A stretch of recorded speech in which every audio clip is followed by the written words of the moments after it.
talaga kayong tulad ng ibang nanay. Talaga? Para akong normal na nanay?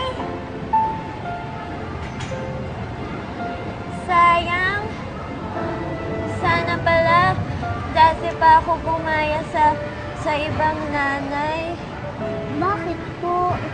Kasi, di ba, kinuha ka nila Archie dahil isip basa daw ako. Siguro kung gumaya ako sa ibang nanay, hindi ka ibibigay ng judge kina Archie. Gusto mo ba yon?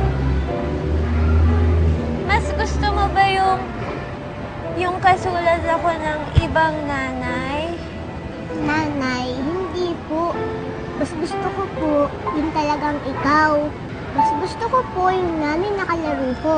Mas gusto ko po yung nanay na special, yung nag-iisa. I love you, nanay. I love you, Titi.